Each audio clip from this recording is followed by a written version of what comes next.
Collapsed crypto exchange man, tokenization.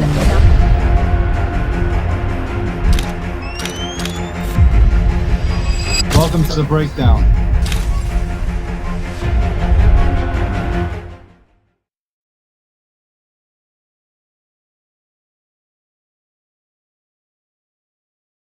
Collapsed crypto exchange man, tokenization.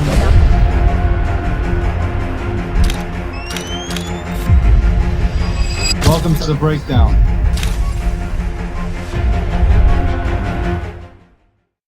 Collapsed crypto exchange man, tokenization.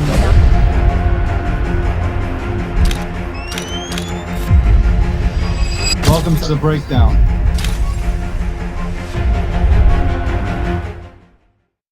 Collapsed crypto exchange man, tokenization.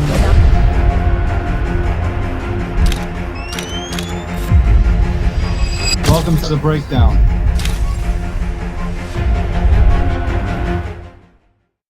Collapsed crypto exchange man, tokenization.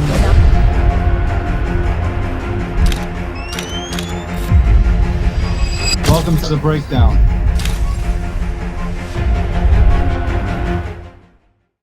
Collapsed crypto exchange man, tokenization.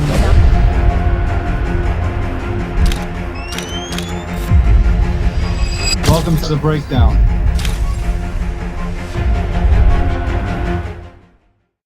Collapsed crypto exchange.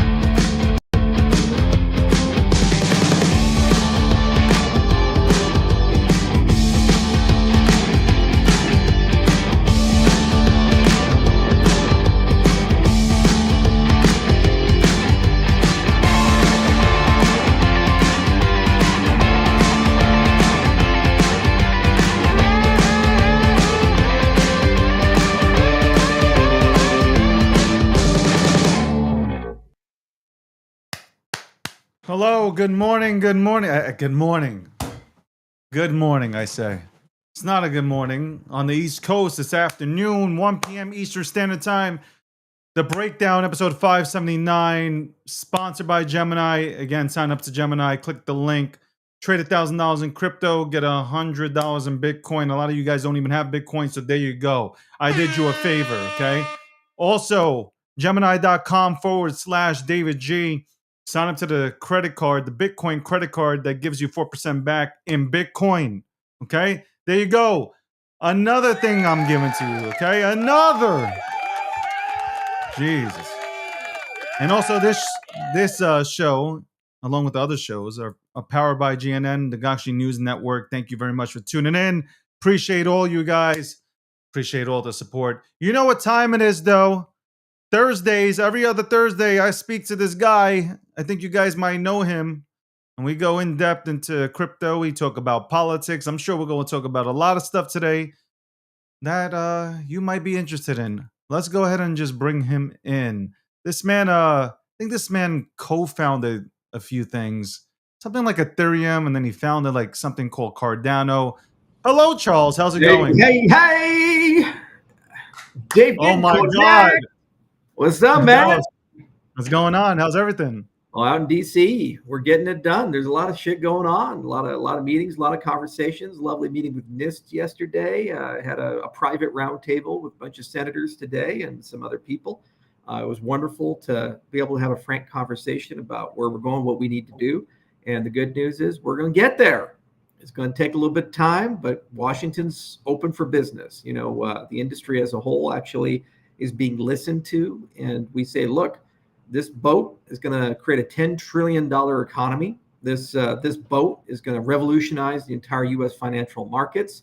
It's about goddamn time that we're not left behind. It's about time we actually get there together. And so they're excited, and a lot of house cleaning, a lot of housekeeping, a lot of things we need to do to kind of get stuff cleaned up. But there's a lot of good people that are working on this. So it's great to be here in DC. The environment is radically different from the last time I was here, and radically different from 2024 or 2022. Last time it was like a funeral. You go there and they're like, who died? And now you come here and it's like everybody's like, let's fucking go. You got a $10 trillion market we got to create. Let's do it. We're like, yeah. So hold on. The gig chat. When me and you, well, I mean, we had a previous show before that, but I guess 2 shows prior, you were in DC. And I should say like the last time I mean 2024 under old man Biden, Sleepy Joe. Okay, because but even though last time you were like, yeah, I think things can start moving in the. Now you look much happier. You look hey, things are going to get done. The legislative branch is leading. Article 1, man, they're actually doing their job. They're stepping up and getting it done. They're having erudite conversations. They're talking. They're willing to listen. They're moving forward. With the executive side, it was very difficult to engage. It wasn't clear how or who. Things were changing every 2 to 4 weeks. There was no clear agenda or mandate. There were just broad superlatives. But here we actually can get real definitions of things, like what's an investment contract? Should there be an SRO? Should there be an interagency working group? There's dozens of considerations. They're highly technical, and they require an interdisciplinary group of people to resolve. And I can't say much about it at the moment, but I will say that it is moving in the right direction. And the right people are in the room, the right conversations are being held, and there's urgency. There's a good possibility the Genius Act will pass and be signed into law within the next week to 2 weeks. They're having a vote this afternoon about it, and I think they'll get to 217 on that, or damn near close to it. That's the filet mignon. That's the appetizer for the filet mignon. That is clarity. So these things, like if Genius passes, the stablecoin market will be over $1 trillion by 2030. It's already 243 billion. So that's a done deal, it looks like.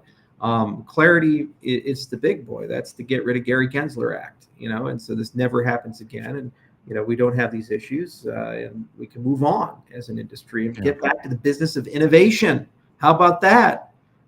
Bringing out people home. Yeah, but bring capital home. Get all those businesses that went on vacation in Abu Dhabi and Dubai and Switzerland and other places. Say, y'all got to come home now. Come on. The cow's got to come home.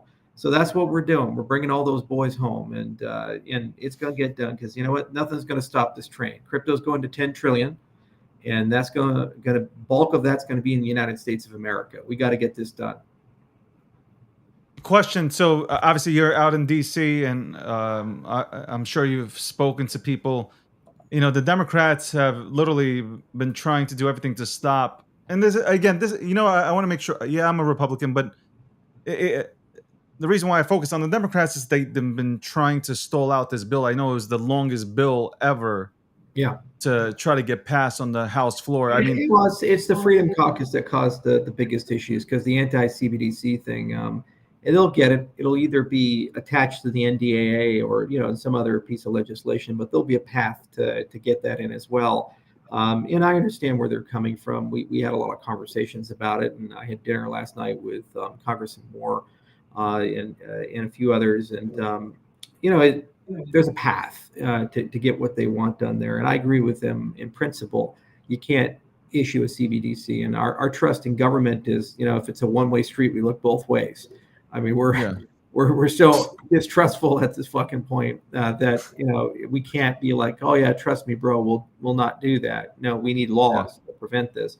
So these are some of the negotiations and things that are get done. But overall, I think there's definitely a momentum that we've never had in the history of the industry, and there's a needle that needs to be threaded here, where when we get to the other side, we just move on.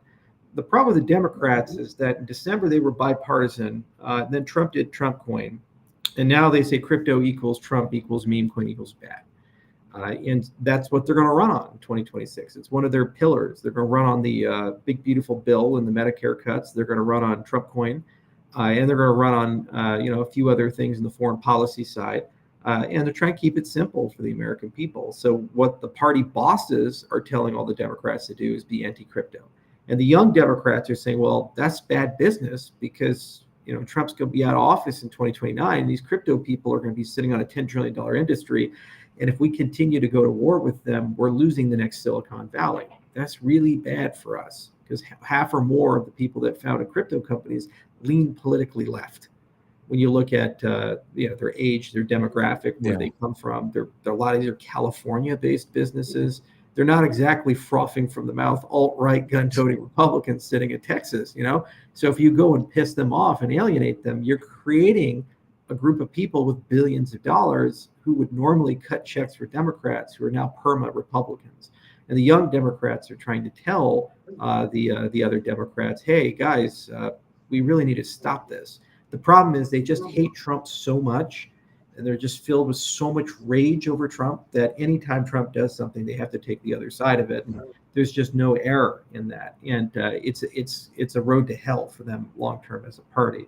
So we're working with it, and there's talking points for both sides, and we'll see what happens. Clarity will probably be up for debate in August, and there's a ton of stuff in the August recess to get done. And the Senate is definitely leading. So I don't believe it's going to bar legislation moving through. It's just important to understand that if legislation passes this year, rulemaking will still take 2 to 3 years for an interagency group. So the SEC and the CFTC. So it's imperative that it gets done this year because the rulemaking should be done under a Republican administration. If the rulemaking is done under a Democrat, let's say, God forbid, they win in 2028, then we're back to the Gary times and the scary Gary times. And we just can't go back there. I'm sorry. We just can't. It's just so bad what they do. Yeah. It's so bad. And we lived through just hell. And until they acknowledge that, until they admit what they've done and how horrible what they did was, there's no healing. There's no reconciliation. Charles, I want to ask you, what do you feel? There's been talk, and this has been on X and forums, that introducing the stablecoin, the Genius Act, stablecoin bill, is essentially just introducing CBDCs. What's your take on this? It's not. So private industry issues them. The government's not issuing them. It's a regulated product. It has to be a regulated product. Are you saying that we shouldn't have a centralized entity be subject to audit and instead just trust me, bro? I have all the dollars I say I have. We had over 200 private currencies in the United States in the 19th century. All of them failed because people went fractional reserve and went belly up. You cannot trust a private company to be a stablecoin issuer without an independent oversight. And it's not a blockchain problem. The blockchain can do great work, but the issue is that dollars have to be held in bank accounts, and those are not publicly on the blockchain. So you have to have a regulatory regime to verify the reserves. And the minute you have that, then you have some form of financial regulation. It's that simple. There's $243 billion in stablecoins that have been issued. And it's going to grow as a vertical. And this is how we're going to dollarize the developing world. There's $100 billion worth of stablecoins in crypto assets in Argentina. It's either that or the digital yuan. And they say, oh, but this means a CBDC will be issued. There's no authorization for a CBDC in the Genius Act. There's nothing in it that says the government shall issue this. So they're saying, well, we need to ban it explicitly in this. It's like, well, okay, but the government has to ask for permission. They don't have the statutory authority to issue a CBDC. The Federal Reserve has already come on record in saying that. So unless the Congress is going to pass a law saying you're going to do this, there's no one who's going to issue a CBDC from the Federal Reserve, and there's no desire from the Federal Reserve to do that because the CBDC stuff will be done through basically stablecoins issued by large banks like JP Morgan and all these other guys. And you could pass a law saying the Federal Reserve can't issue one, but you can't stop a private company from issuing it. You just create a regulatory regime around that. So it's a much ado about nothing, and I'm not sure why the Freedom Caucus has made this a molehill to die on, and they've made it such a big wedge issue. Frankly, there's far more interesting things in the stablecoin space to talk about, like algorithmic stablecoins and stablecoins that offer yield and synthetic products and these types of things, because those are truly crypto native assets potentially. If you collateralize, for example, a Bitcoin-backed stablecoin using something like JED, then you can create a dollar coin, but its reserves are 100% blockchain based and it's totally in a smart contract. Genius Act does not talk about that, other than perhaps creating more regulatory complications for it, as does the MiCA framework in Europe. So it's a lot more interesting to talk about those types of things than hypothetical scenario where the Federal Reserve is going to issue a CBDC and somehow track and monitor everything. Most transactions are from bank account to bank account or with credit cards, and they're already tracked and monitored like a CBDC. So we already have that system. It already exists. It's already a panopticon. And I'd argue stablecoins are a move in the right direction because you're taking it out of the conventional banking system. With technology like Midnight, you can restore privacy inside these types of transactions. So, you got to move gradually away from this thing. And if they're really serious about this, why aren't they not repealing BSA, the Bank Secrecy Act, and all the SAR requirements behind compliance and these types of things? So let me get this straight. We're going to hold up an American industry and stop everything, but then you're not going to go against the regulation legislation that actually compromises the financial privacy of every single American already today for the trillions of dollars of transactions every day. Go fight that fight, and I'll fight it with them. I think it's a good fight to fight. By the way, you tuned into the Breakdown, episode 579, sponsored by Gemini, powered by GNN. We just talked about stable coins. Listen, I think stable coins help the dollar. I think maybe you can share on that as well, but I think it does help the dollar, and it brings in more money into the crypto market. That's the way I look at it. So I don't know. I don't see any negative. I never even placed. I never thought that CBDCs are getting their path in through stable coins being. I don't know, but there's a lot of talk on it, Charles. There's a lot of talk on it. I don't know, it's a big conspiracy theories or whatever. It's out there. People are talking about it, so I wanted to mention it to you. Yeah. Well, it's and just an speaking example of, of people with no experience or domain expertise or knowledge commenting on a very complicated topic, and then they just make up something, and then they hyper focus on the thing that they've made up, and they say, I don't support this because of that. Like, the biggest resistance we're getting with Democrats right now with the Clarity Act is meme coins. And they say, oh, well, Yeah. I don't support Clarity because of meme coins. It's like, that has nothing to do with the Clarity Act. It's out of scope for what's being discussed. But yet somehow meme coins are the deciding factor on whether they're going to vote yes or no on it. It's a talking point for 2026. but my whole thing with the meme, like I like meme coins. Listen, I know. Okay, so like we know about Bitcoin, Ethereum. You can say Cardano. We know about the real protocols out here. Like Yeah. no, most people in this industry know like where to look for real protocols, and I think there's only like 10 to 15 out here that I truly appreciate. Like I'm just being honest. Like they're the only 10 to 15. The rest, like they're just copy and paste, and like they're trying. They might have not got in early, so they made their own blockchain. And what do you do with? I don't know. We just go fast. There's really a lot of these things. You've been waiting 8 years for them to develop something. They've developed nothing. But that's why I say there's only 10 to 15 that I truly appreciate. Yeah. For me, meme coins. You don't have companies like or institutional players like Van Nick that are literally pushing and marketing meme coins if there's not something behind it. There's a whole market there. There's a whole market I'm of not people. commenting on meme coins. Not good or bad. you. I'm not talking about you. What I'm It's just that saying is Clarity has nothing to do with it. There's no Yeah. language bill for it. There's no regulatory regime for it. And basically, the Democrats are opposing Clarity, saying because of meme coins. It's No, like I get saying, that. No, yeah, I'm going I to get it. oppose this farm bill on cattle because I like sheep. It's like we're not Yeah. talking about sheep. We're talking about cattle. Yeah, but fuck cattle. What about sheep? It's like, okay, it's just, it is what it is, and this is what people do. And you just do I believe there should be 18 million cryptocurrencies? No, I don't think there should be 18 there's million 1.4 cryptocurrencies. million. There's 1.4 million that have been issued. I want no. In terms of like when I looked at CoinMarketCap, they have 18.1 million cryptocurrencies listed. Wow. Listed. So I'm like, we don't need 18 million. Like nobody asked for 8. We don't need 95,000 launch pads. We don't need 18 million cryptocurrencies. But if we talking about capitalism and when we talk about decentralization, you can't tell somebody you can't do it. Yeah, a lot of this stuff that comes off, they're gambling, they're scratch offs.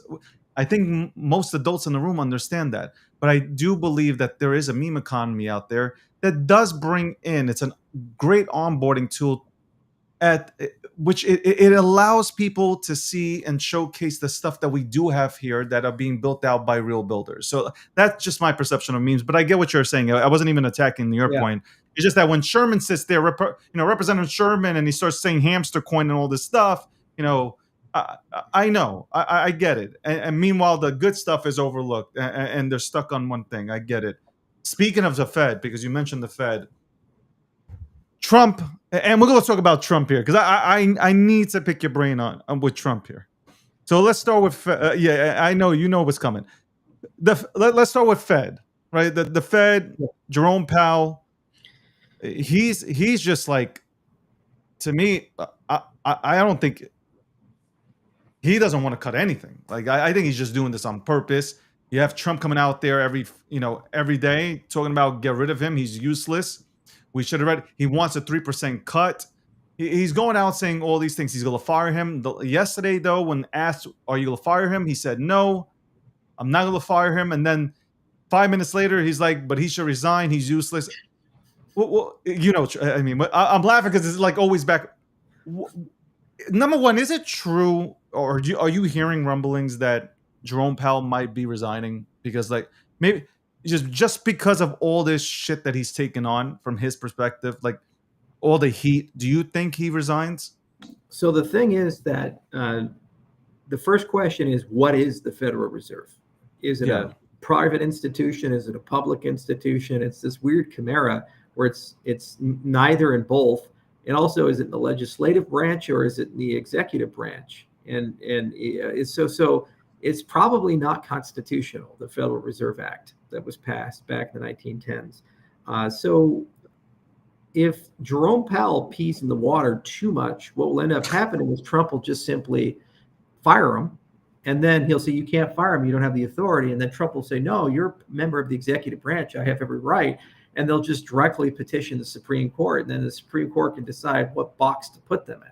Now, here's the problem for the Federal Reserve. If they are put in the executive branch, they are turbo fucked, because then they're subject to GAO audits. They're subject to all this oversight. And then suddenly all their monkey business that they've had for a long, long time comes out in the open. And this is a very personal thing for me, because I was with Ron Paul years ago, and we pushed that whole audit the Fed thing in 2011.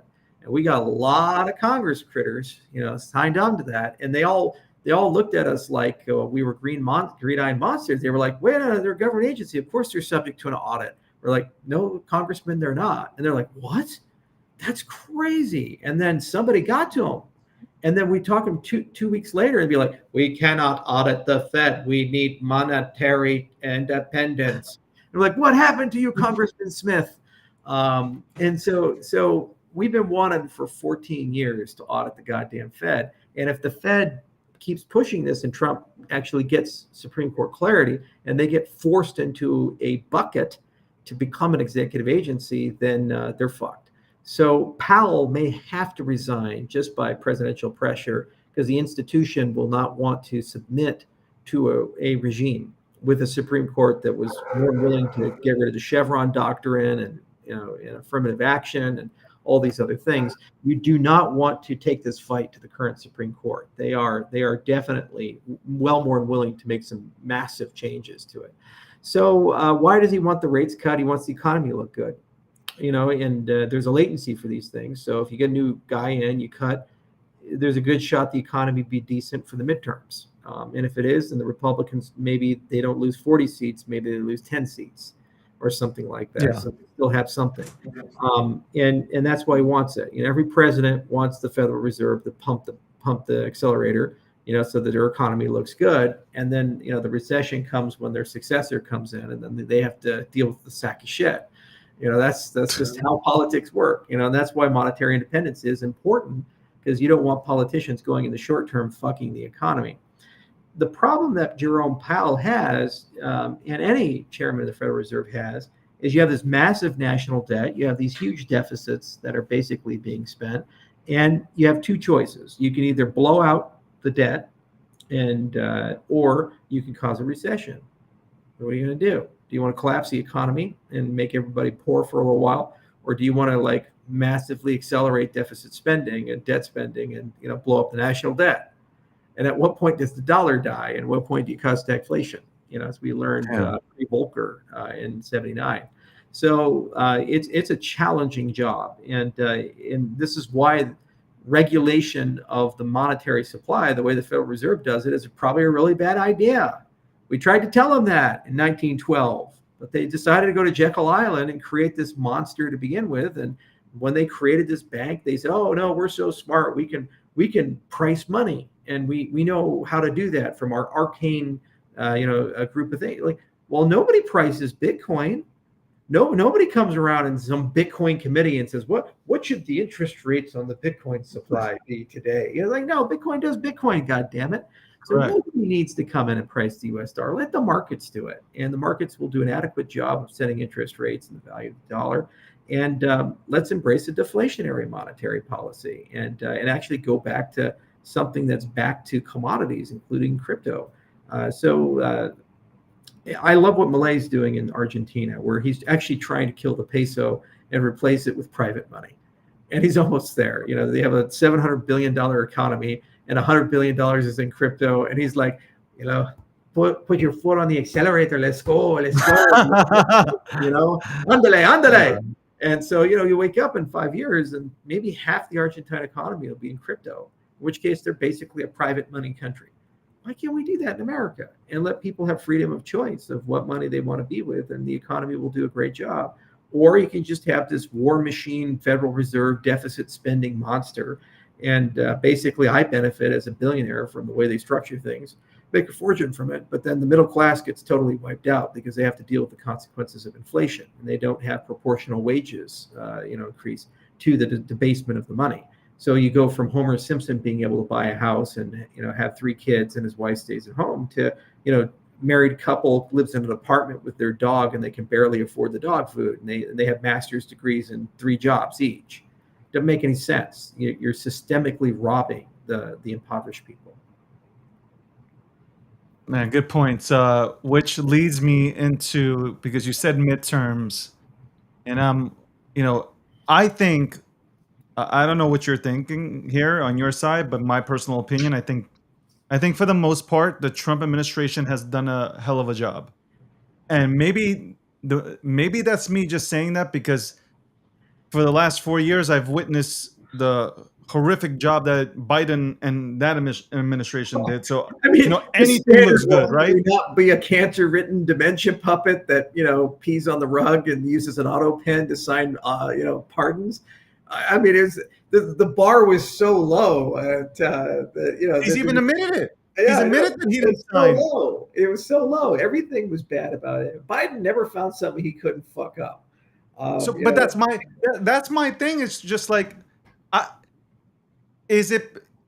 all these things that are especially if you're like a crypto bro. Let's keep it that. If you're a crypto bro, you have to be ecstatic with everything that's happened. And now I always get not David. According to cryptocurrency Reddit, they're just loveless, soulless trolls there, man. They're just like, when Trump is bad too. It's like you've got like 98% of the shit you wanted. Shut the fuck up and go back to your corner. You neckbeard bastard.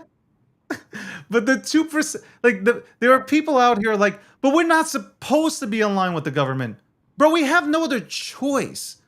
Like, are you going this is like, we need these rules, we need regulation in place. We have no other choice now. That's it. This is what it is. We can't talk about what was before.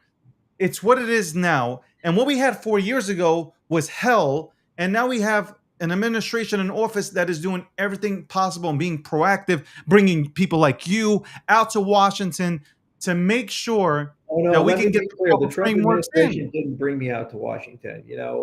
I will give Trump his due for opening the space to let people come in, but we were not meaningfully included. We tried really hard, and then just serpentine bullshit politics came in, and it was very difficult. The House and Senate did a phenomenal job, and they actually care. They want to pass a good law. But honestly speaking, it's been so difficult to work with the executive branch because nobody knows what's going on. There's no meaningful way to engage. How do the roundtables work? We don't know. Is there going to be an advisory group? It's already passed. There's no point for it anymore. What is the official position? What does each industry vertical want?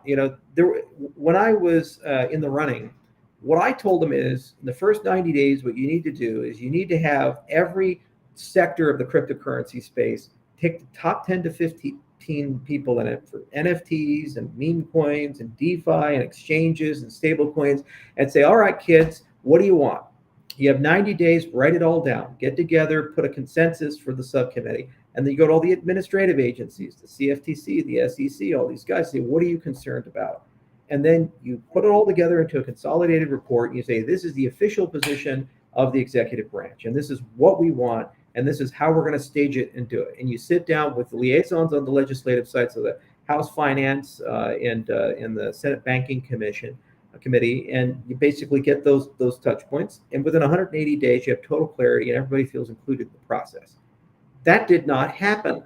It became a popularity contest of who's more liked, and there was no clear rhyme or reason to how to interface or do things with it. And also, there was no understanding of how we were going to globalize any of the regulation. How's this going to work with MiCA? How's this going to work with Japan and the JFSA? How's this going to work with the Singapore Monetary Authority? How's this going to work with the FINMA in Switzerland? How's this going to work with Latin America? How's this going to work with the African regulators, the Middle Eastern regulators? No clarity at all about that. No leadership at all about that. The fact that we're having the Freedom Caucus run around and think genius equals CBDCs is such an abdication of leadership. It should be blatantly clear it does not. But there's absolutely no discussion there. There's also no discussion about what updates and modernization do we need to do in the existing laws. The Securities Exchange Act of 1933 needs to be amended with the definition of the investment contract. It's been wrong since 1946, and there's been over 80 cases involving it, and it needs to be cleaned up. That's why the Howey test is so fucked up right now. And everybody acknowledges it's a deficit, and for 8 decades they've been trying to clean this up. This is a window to go do that. Is there any meaningful dialogue or debate on the executive side? None, zero, zilch. There was no discussion of that. And it's the exact same when you talk about standards in the United States. NIST needs to be involved because we have no definition or taxonomy of what is a cryptocurrency, a blockchain, decentralization, or an asset for that matter.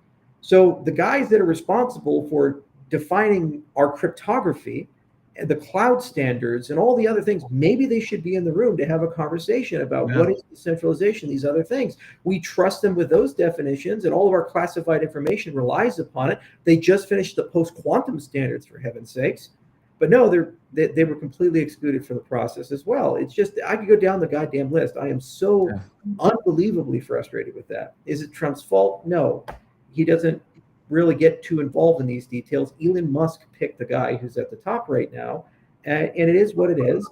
And you know what? I say what I say because they excluded us, and it was okay because we understood they were never going to lead to begin with, and another group of people were going to lead. I will give Trump credit for enabling the Senate and the House to actually do their job and give them the opening required to actually have an adult conversation and pull these pieces together and get it done. And he will get the credit for it, because he gets to sign the bill, and he's the president who set that agenda, and he should get the credit for it. So I will give Trump credit for all of that, but I'm not going to give David anything. He doesn't get a do with any of this stuff because I haven't seen any fingerprints of leadership with it, and I'm just tired of it. And yes, he'll be at the signing ceremony with Genius and Clarity and say, oh, look how great it is and what I've done. But, God damn it, man, it should not have been this hard. It could have been a very pleasant process for everybody. We could have gotten a lot more in this process, and we will get something, but we didn't get a lot in this process. And then there could have been a window of time where it could have been bipartisan.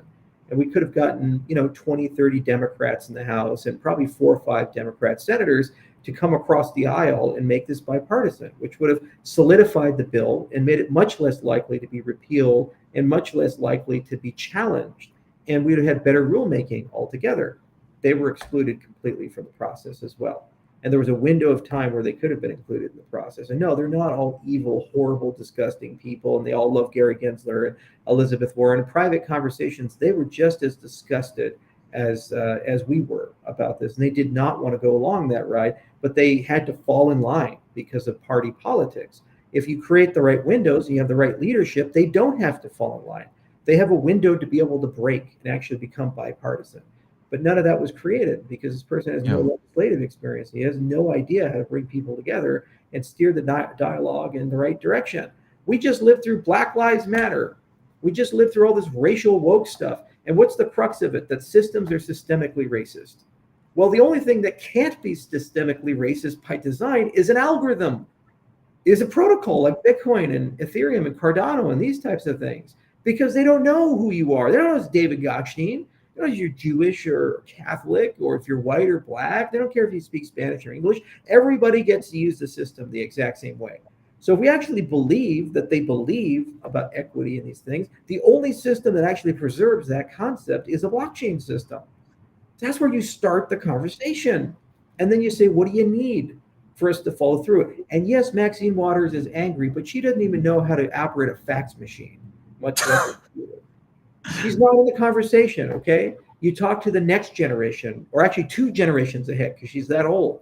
You talk to the grandkids who are now junior congressmen and junior senators, and you can have a conversation with them, and they understand that there's a lot of money at stake here. This is a $10 trillion economy by 2030, and a lot of the people in it would be willing to cut checks to Democrats just as well as cut checks to Republicans. So maybe they should actually do something about it. And if you have that conversation, which, by the way, if you did the subcommittee structure, would have facilitated that, because half the people on the subcommittee by just political division would have probably been left-leaning. So when those subcommittees go and brief Congress, equal amounts of donors are going to the left as they are to the right. And they're like, man, maybe I do want a relationship with a 35-year-old billionaire that's never cut a check before politically and could feed us for the next 5 decades. Maybe that's a good thing. But was there any evidence for that? No, it was a big fucking popularity contest of who gets to go to the White House and wave the fucking flag. You know, David, I do stuff for a living. I build stuff. I don't do stuff for optics. I don't sit down in my chair and say, God, how do I make myself look good? I got Midnight to launch. We got Cardano to build up. We got Quantum Hosky to get done. We got so much shit in the hopper. I got my clinic. I got all these things we're doing. And so I always ask, does this help me do that thing or not do that thing? And there's all these other people that just run around and say, well, how do I look like I'm a big, important person and I'm achieving all these things and I have status? And so, because they're not doing anything. They're not launching anything. They're not accomplishing anything. They're just riding a reputation, or they're just riding something they launched 5 years ago or 10 years ago. You got to do shit. You got to have doers. So when we looked at this whole process and we realized it was managed this way, we said, all right, you know what? We are going to go straight to the source. And if they're willing to listen, then it's a productive process. And they are. And you know what? A lot of great people came together to the source. And what's going to come out the other side, I think, is something that the American people are going to be very happy with. And it's going to let us own the lion's share of the $10 trillion crypto industry by the end of 2030. And it will achieve the president's objective, which is make America the best place to found, fund, and run a cryptocurrency business. It was pretty simple. He's like, guys, that's what I want. I want America number one. Well, what does that mean? It's the best place to found it. What does number one mean? It's the best place to fund it. And what's number one mean? It's the best place to run it. It's like Herman Cain. When he was running, he was like, 999. That's my tax. Like the pizza. That's true. Yeah. You remember, that was 2012, 13 years ago. We still fucking remember that slogan, right? So found, fund, and run. That's what we want for America. And that's what Trump said. So clarity and genius, massive step forward if they're done right. And I think we have a better than 50% chance post-recess of getting that done. And then rulemaking is going to be brutal. It'll take 2 to 3 years of rulemaking to get it through. And God, there's going to be so many meetings and so many things, and nobody will broadcast that. And there's no brownie points for it. And there's no Twitter pictures for that. It's just good old-fashioned rulemaking. But on the other side, it will achieve that found, fund, and run. And we'll get there. And that's that. And best of luck to David, and best of luck to Bo and all the rest of the guys that participated. Thank you for at least making people care about it and talk about it, creating the urgency. I will give them credit for that. And I don't really care who gets the credit at the end of the day, because at the end of the day, I run a business and I need good rules and I need a good foundation to stand on. And I do believe we will get there. You need clarity. Bottom line. Charles, The Breakdown, episode 579, sponsored by Gemini and powered by GNN. All right.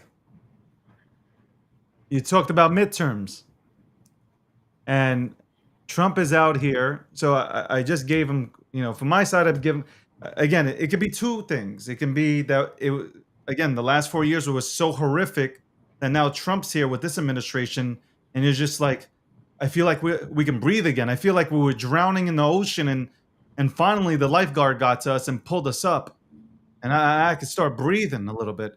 But for all the good things that are happening, and I think the tariffs are good. I mean, that's my personal opinion. I think the tariffs are good. I think the economy is doing well. I mean, inflation numbers. I think inflation's pretty good. Everything's coming back good. Yeah. Crypto is good. People are starting to look into crypto. They want to get in. Okay, great. But now with the Epstein files, okay. I love Trump. I do. I'm a New Yorker. I guess there's something about Trump that I fuck with him. All right, but the answers to questions make me shake my head. And okay, I understand. Trump didn't run on releasing these files. He was asked the question, Well, his would you son release did, these and files? a lot of Absolutely. people did. Yeah. The problem Right? is that they did run on that. If you listen to MAGA, No, but I'm saying, but what I'm trying to say is, like, the question was posed to him. It wasn't like he came out and said, "Yeah, I'm going to release them." The question was posed to him on the town hall. I remember this, and he said, "Yeah, I'll release them. No problem." Once I get in, he went on Fox after that. He said, "Yeah, I'm going to release all the files, Yeah. JFK, everybody." Okay, perfect. To sit here now, and then I'm going to give you the mic, of course, Charles. Yeah. To sit there in front of reporters. Look, I'm going to call it as it is, and I said this on the podcast. They did phase one. They all came out with these binders. Pam, she's out there. We got it. Cash, Patella, we got it. We got it. And now we're being told, why do we give a shit about the files?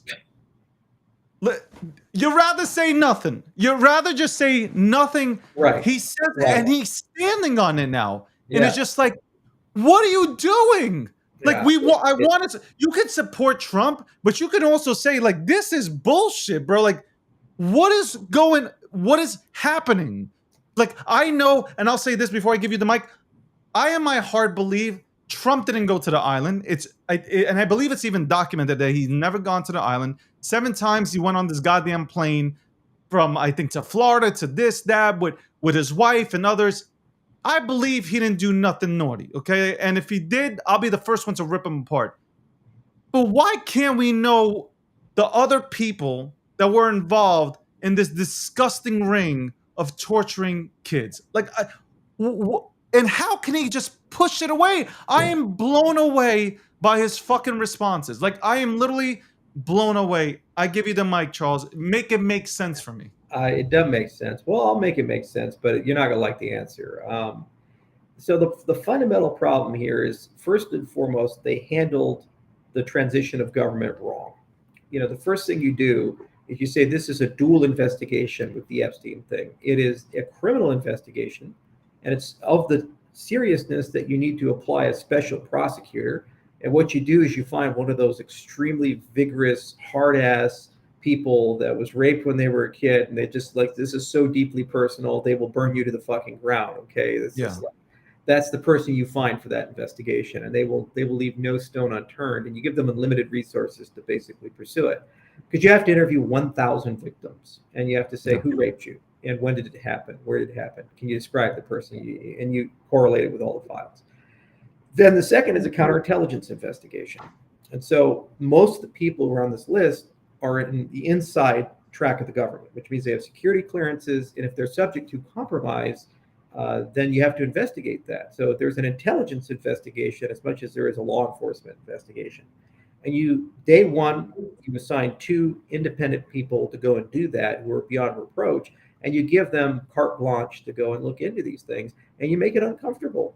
They go call on Bill Gates. They go call on all these other people. They interview them, and they just invasively go through their entire lives and say what happened. And interviewing the victim, you determine that. Trump had a relationship with Epstein. They knew each other for 15 years. If you listen to the Epstein recordings that Michael Wolff made, or whatever his name is, Epstein asserts that he was quite good friends with Trump, and that Trump, even the first time he slept with Melania, was on his jet, on Epstein's jet. In fact, I think Melania was introduced to Trump by Epstein. So this was not just a casual thing. I saw him at Mar-a-Lago once. They knew each other for a long time.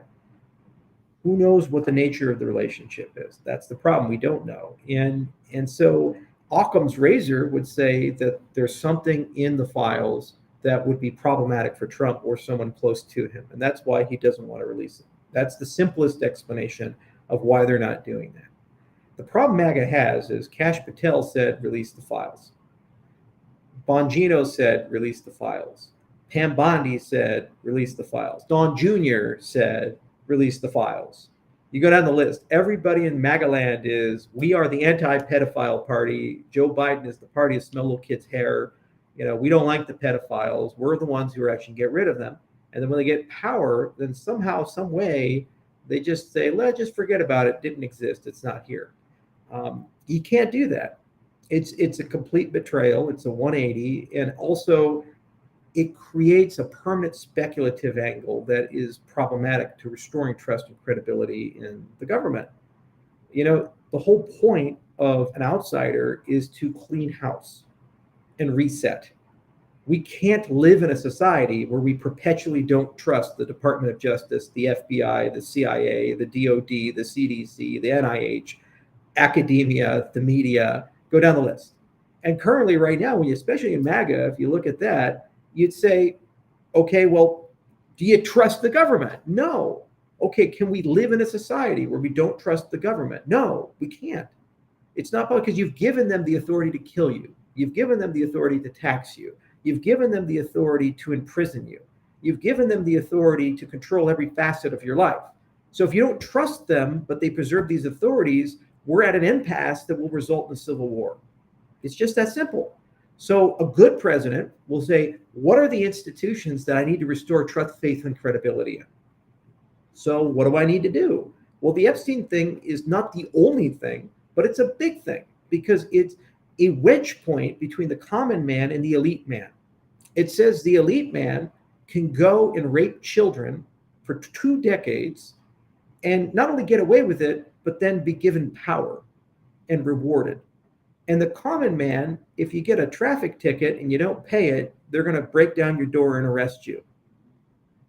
That is irreconcilable. Yeah. It's just not fixable. So you got to show that there's one justice system. Otherwise, you're broken forever. And you have a situation where Biden pardons his son. Trump gets arrested 34 times. Now he's the president. You have a system where basically, if you're of a certain status, there is no justice inside the United States. So can we trust the FBI or the DOJ? Not really. And if we can't trust them, is there any legitimacy behind any law enforcement in the United States at the high level? No. And if there's no legitimacy in rule of law, are there any consequences when the elite people break the laws? No. So this is one of the most fundamental things about the integrity of the system as a whole. It's the same for COVID. Or the elite had a double standard. You know, Gavin Newsom could go to house parties with no mask on and they could just do whatever the fuck they want to do. But we're going to go arrest a mother and her kids on a beach outside for not wearing a mask. Exactly. So is there any justice for that? Is there any explanation? No. And so what does that do? It destroys trust and credibility in the whole process. So why doesn't somebody from his administration come up to him and say, man, Trump, you're wrong on this? Like, because you they said did. it. Again, going back to Occam's razor, he's made an executive decision not to pursue it because let's say that he has no involvement with it. It is the political winner of political winners. He gets to arrest most of his political opponents and his opposition, and he gets to look like he's saved America from a pedophile cabal. If you're not going to play that card, it's because there's something in that play that is blowback. Maybe it's because this was a compromise with an intelligence agency from a foreign power.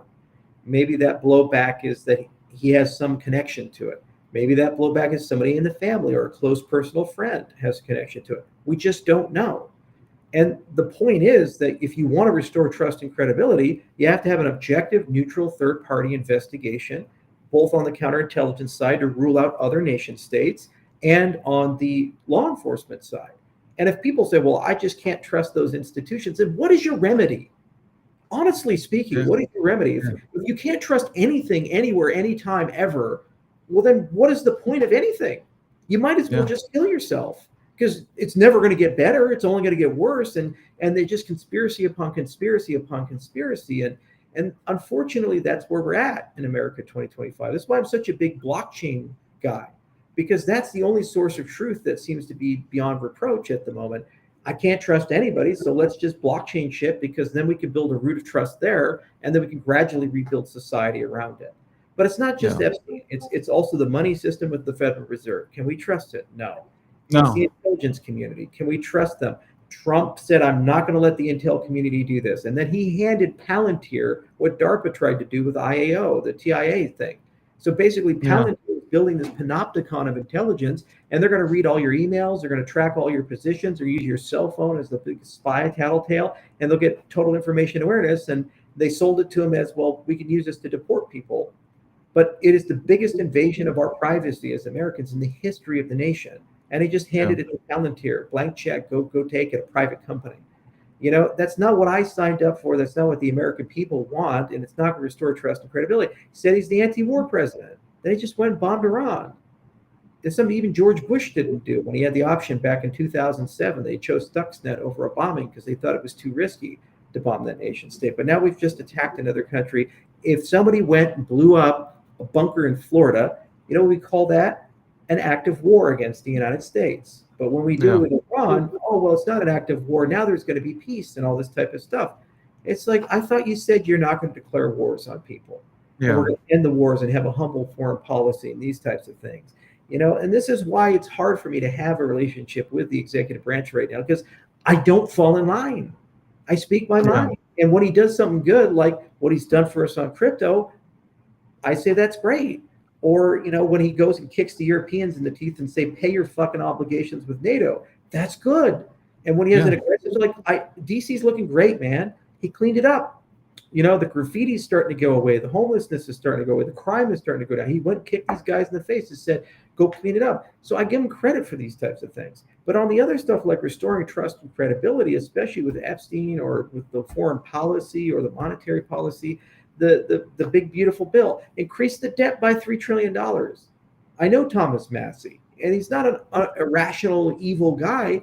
He's just a principled guy. And he's like, guys, we ran as Republicans for a decade plus on no debt, no deficit, balanced budget amendment, and we're bankrupting our nation.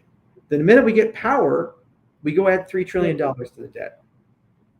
Okay, so what does it matter? What does our statement mean anymore? Like when you go promise the campaign, you don't do it. Well, that won't happen. But don't worry, this magic growth will happen in the U.S. economy. Well, then show me the plan for how we grow the GDP by 5%. And by the way, only thing you need to do, you talk about Herman Cain, 5 and 5, cut the budget by 5% per year, grow the GDP by 5% a year. Within 10 years, you'll balance the budget. 10 years. Yeah. You can't tell me you can't find a path to cut the federal agencies by 5%. You can't find a path to do it. Of course you can, through consolidation, attrition, modernization, and optimization. We do it in the private industry all the time. Microsoft just let go 8,000 people. Every fucking day, all the businesses are capable of optimizing, delivering a great product. But then the federal government can't. We have to increase the budget year after year. Cross about 5%, let the administrative arm figure out their priorities and get it done. And you know what? It'll happen. And once you get used to it, if you do it for just a few years, then you no longer have a deficit. You have a surplus. That's what Malay is doing with the blender and the chainsaw down in Argentina. And it's working. They have a surplus. The economy is booming. The GDP is growing. People are investing. I just opened an office that has capacity for 100 people in Argentina. I was just talking to the Milken Institute, Mike Powar. And Mike was saying, hey, we're going to do a delegation next year. And we were in a meeting with Javier Milei and 14 billionaires. And we asked, like, how many of you are invested? And only 2 put their hands up. And after Milei gave a speech, how many of you want to go down next year and invest in Argentina? All 14 put their hands up. That's leadership. That's bringing Yeah. people in. That's getting things done. And, you know, that's all we have to do to solve this particular problem. And so it's a mixed bag, man. Is it better than Biden? Sure. You know, Weekend at Bernie's was pretty bad. I didn't want to watch that movie for 4 years straight. But, you know, is it perfect? No. Do we get a reset in 2028? Yes, we do. And can I live under this administration? 100%. We're getting her done. But we're going to have to wait till 2028 to have that social contract conversation. And I'm starting to agree with Mark Meckler and Ron DeSantis. I was with Mark when he came down with me to the Constitutional Convention that we had for Cardano. And I think Convention of States is the only way to go. And we have more than 28 states signed up. So we only need like 6 more, 7 more. And then we can have a constitutional convention. And with an Article 5 convention, we can put a balanced budget amendment in. We can put a term limits in. We can do a lot of stuff that just long fucking overdue that Washington will never do for us. I appreciate you coming on, man. I was waiting for this because there's a lot, and I know you're out in DC. I seen the cuffs, over there. I see the American flag on your shirt. I love that. Yeah, my American The cuffs. cuff ones Whenever are I'm in the dope. Senate or the Capitol Rotunda, I always wear my American cuffs. I love the Capitol Rotunda. You know, the greatest painting ever in American history, painted 1824. George Washington resigns his commission. It's sitting in the Capitol Rotunda, and I don't think Americans understand how great of a moment that was for us as a country. I mean, you have a situation where you are a general in the 18th century and you just beat the greatest country on earth. Your reward for that is you get to be king. And throughout all of human history, for thousands of years, the general took that deal. And then suddenly, Washington starts marching on Philadelphia. And instead of showing up with his army and declaring himself king, he resigns his commission and goes home and becomes a farmer. It was just like unbelievable. When George III heard about it, he said, if Washington actually did that, he's the greatest man in history. No one believed it. It was madness to presume that, but he did. And that painting is in the Capitol Rotunda. So every time I go there, I always make sure I go and see that painting, and it inspires me. And it shows that, you know, people do have the capacity to grow up and be better and change and become more humble and become legends in their own right. And by the way, Napoleon and Washington were very similar. They were both conquering generals, and Napoleon had the option to preserve the French Republic. Instead, he crowned himself emperor, and by 1812, he's out. And by 1814, he dies in exile, and the whole French Empire collapses. Had he pushed for the Republic, France would have conquered all of Europe. They would have been as big as the United States, and there would have been no kings by 1850 to 1860. That whole continent would have been a republic, and it would have been done. And the Brits were terrified of the French Revolution because they realized that they were next. You know, as another, you know, but he didn't take the deal. You know, he decided to make himself king, and you saw what happened. It descended to chaos. In Washington, the same thing would have happened. We'd have had a civil war within 20 years or 30 years because there would have been a succession crisis, and it would have been yet another monarchy, and the Brits would have come in, and either through marriage or the War of 1812, they would have absorbed the country, and we would have been back under the British monarchy, you know, and been part of. I love the fact that all of them met. You know, like, I love the history of it. I love the fact that all of them met John Adams and Patrick Henry. When all this was happening, they all met at the same, like, for the first time in one place, and here they are putting together all these plans, and they send Benjamin Franklin out to France to go ahead and get money. It just, if anybody goes deep into the story of just America and how the colonies came together, and just, like, you know, a bunch of farmers go ahead and win against the most deadliest nation at that time. It's an amazing story. I do appreciate you, and next time I do want to talk about, like, the American Party, Elon, with all this, where he stands, and, you know. Yeah, well, I mean, I'll tell you right off the bat, you know, I don't need a lot of time for that. It's not going to work, and there are 3 reasons it's not going to work. Number one, Elon can't run for president. Typically, when you start a new political party, the guy at the front has to be president, make it work, like Abraham Lincoln with the Republicans. You need a guy, and he can't lead that party. Number two, it's a protest party. It's not a party with a clear agenda, mission, and these stuff. It's I got butt hurt because I put a lot of money and power behind this guy, and he didn't turn out to be the person I thought he was. So now I'm angry. So I'm going to go create my own political party and go home. Okay, right. But what's your political philosophy? What is the well upon which you draw your legitimacy from? And if you come in with genuinely innovative ideas and you say this is the way the government needs to be, okay, well, that's something. In 3, the approach is wrong. It should be state level and push for a constitutional convention. Because what you can do is through a constitutional convention, install things in the Constitution that make a third party practical. Money better spent there. Yes. Versus doing this American party shit. And all he'd have to spend is probably $250 million or $500 million to go get it done. And I've talked to Mark a lot about it. And I'm like, yeah, after midnight, maybe I'll, because I'll have some spare time. Maybe I'll go and throw a $500 million in and just get the goddamn thing done. It's actually not as expensive as people realize. And a guy like Musk, it's a rounding error. But instead, what he's going to do is say, I'm going to run a national party and do this all. Okay, great. Okay, well, how's your caucus work? How are you going to, what states are you going to participate in? What Senate seats you're going for? What House seats you're going for? What political power you're going to get? Oh, and you're going to run for president. Okay, so who's running for president in 2028? Can't be you. So who do you trust? And by the way, you're a control freak. You didn't like OpenAI. And so when that went down, you took your ball and went home. And everybody who's ever partnered with you has tried to either fire you or they've left, like with Neuralink and PayPal and these types of things. So you're going to go find a puppet like Dmitry Medvedev was to Putin to go and be your proxy. That's exactly what I said. Exactly what I said. Like, this is, Elon would be the unofficial president. Like, you cannot say, like, the person that runs, and let's say hypothetically they would win, which third parties don't work. It's just like it's been proven. Everybody's tried. Unfortunately, there should be more parties. But at the end of the day, like, to me, it's like, if you want all this change, first of all, with Elon, I'm like, Trump should have never got close to Elon like he did. That's number one. Number two, Elon, didn't get his way, and all of a sudden, $300 million had something to do with that, David. Yeah, I agree with that, 100%. But, like, you know what?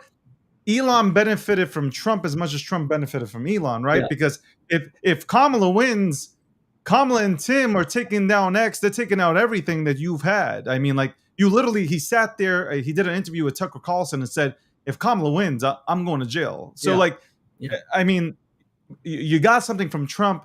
The minute that Trump didn't give him what he wanted, it just that's how it felt. He took his ball and left. Yeah. And now I'm starting an American party. You are on the Epstein list. That's not how, to me, that's not how somebody reacts. It doesn't help. And it just shows you the immaturity of Elon Musk. And I've run into it personally. I've tried for years and years and years to even have a conversation with the guy. Even though I know his brother and I've met him before and these things, it's like it's been impossible to even engage on things that benefit him. And he keeps his own counsel and he does his own thing and he thinks he's the center of the universe and he lies about stupid shit. Like his gaming record. Oh, I'm this elite guy. I have this character that's level 50 in Path of the Exile or whatever the fuck it is. And it's like, no, actually, you didn't do that. You bought a power level character from somebody else. So why would you lie about it? And so it's just it's a brittle ego thing because he had a really fucked up dad, and he just had a real hard time growing up in that area, and something in him makes him want to be the biggest, smartest, baddest guy. And the great tragedy. I think he's amazing. I think everybody could say, like, even you could say, like, I think that's a great tragedy. He doesn't need. He didn't need to lie. All he had to do after he got Trump in was just be a friend of the family.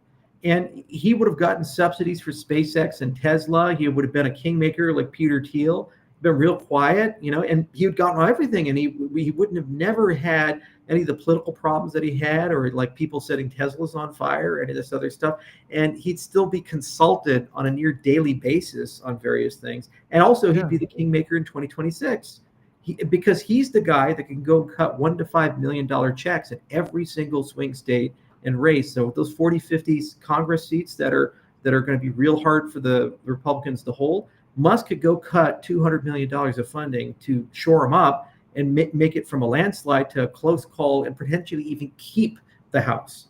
He could do that, and that is a currency that's so valuable. And then what you do is you say, look, put my guy into NASA, Jason Isaacman, and make sure that we do become a multiplanetary species. Oh, and by the way, I need a regulatory framework on these humanoid robots because I'm going to start fucking with the labor force, and that's Tesla's bread and butter. Oh, and maybe the military should start thinking about battery-powered equipment, buying Tesla batteries and these types of things. He could have made himself another $500 billion off of that relationship. Crazy. Instead, he says, Crazy. I want to be the center of attention. So I'm going to go run Yeah. Doge, and I'm going to inject myself into something I'm not good at. And then Yeah. I'm going to go like every week and go to Twitter and talk about all the stuff I don't know too much about. And then inevitably become a center of attack, burn out, flame out, and because he can't manage the political process, then take his ball and go home. And now he's going to lash out and spend a bunch of money to go hurt the Republican Party and make the Democrats win even bigger in 2026. And then he's going to tell everybody how great he is and how he's a bastion of free speech and all these other things. Like, okay.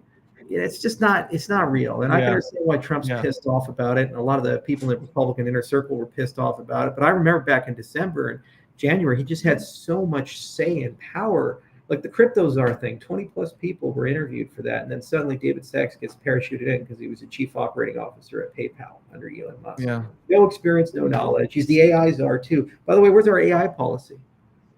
Hey, did you see it over there?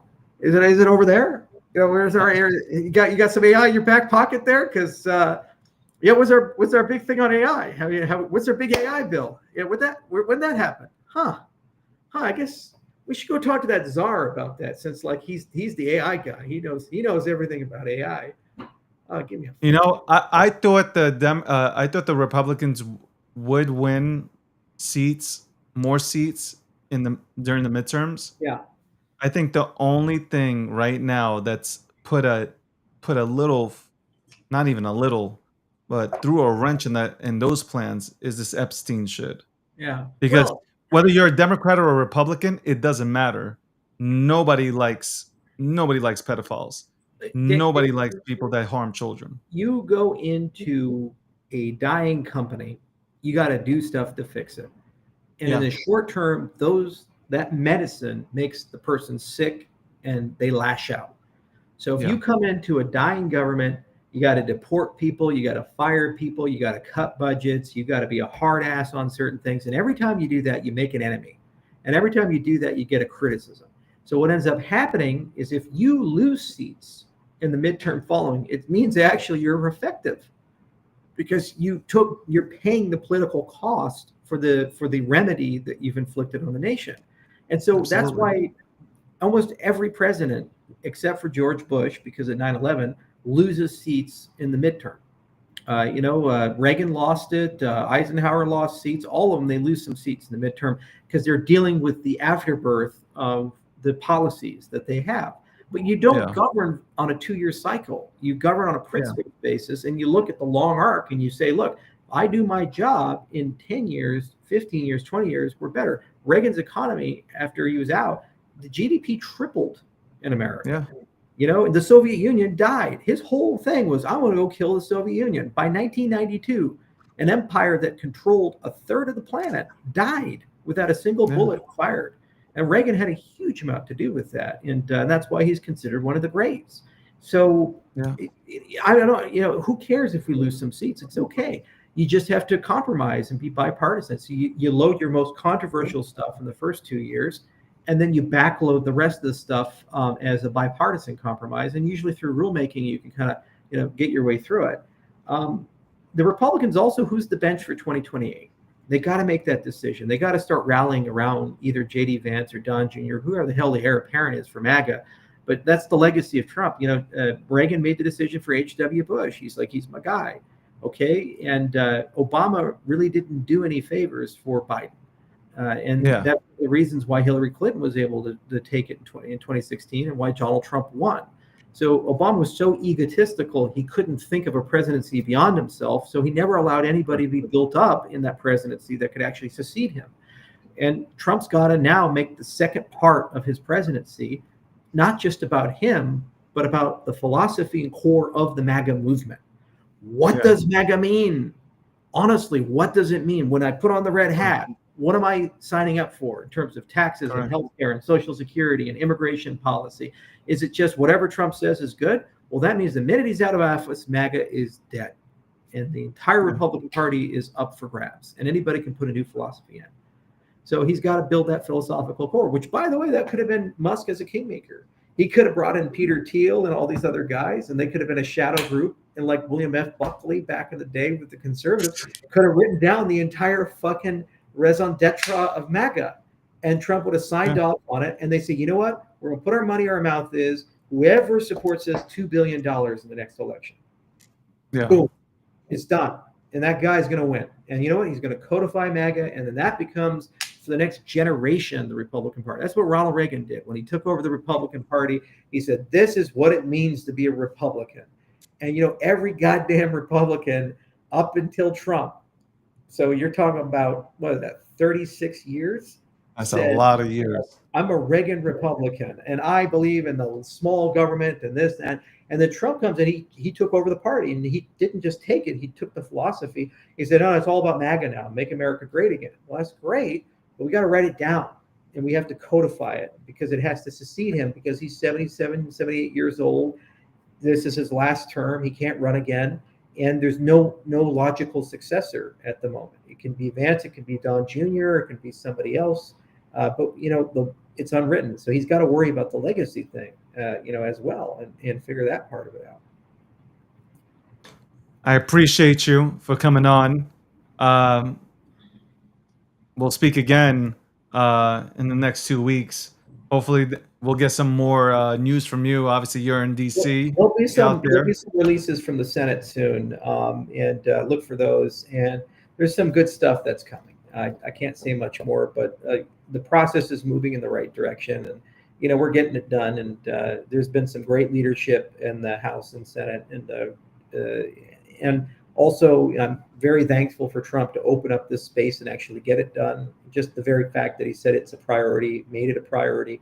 And, you know, we're internally grateful for that, you know, part of it. And overall, it's going to be great for the markets. It's going to be great for crypto and, you know, great for America, the United States. And the real people in this space in the crypto ecosystem appreciate your efforts and others that have gone out there and they're trying to go ahead and help implement all this stuff for this industry. We appreciate that.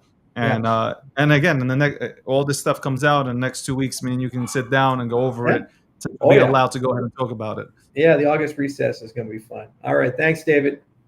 Thank you, Charles. Appreciate you. That is Charles. If you don't know Charles, then I don't know. You've been in crypto for so long and not knowing who Charles is, the man who co-founded Ethereum, the man who founded Cardano, the man who's just came out with Midnight. Okay.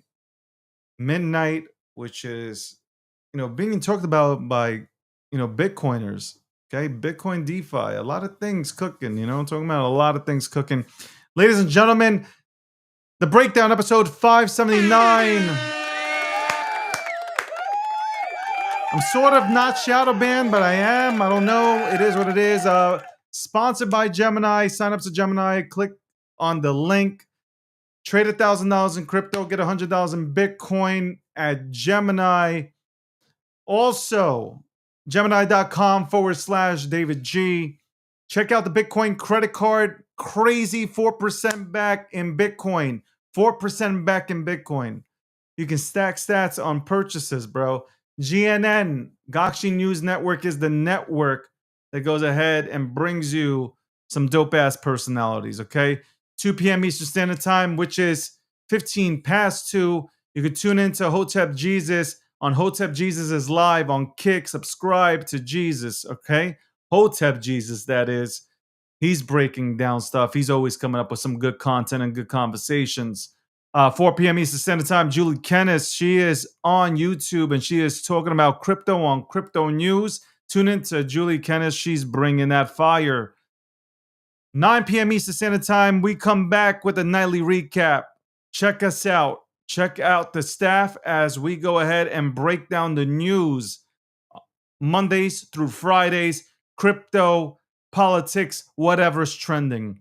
10 a.m. tomorrow, tune into Crypto Talk Radio, okay? Tune into Crypto Talk Radio where we'll be talking about crypto and we will be bringing on more projects to discuss their memes and why they're so passionate about memes and why their meme is going to flip this and they're going to become number one and they're going to flip Dogecoin and all that shit, okay, that motherfuckers come up with.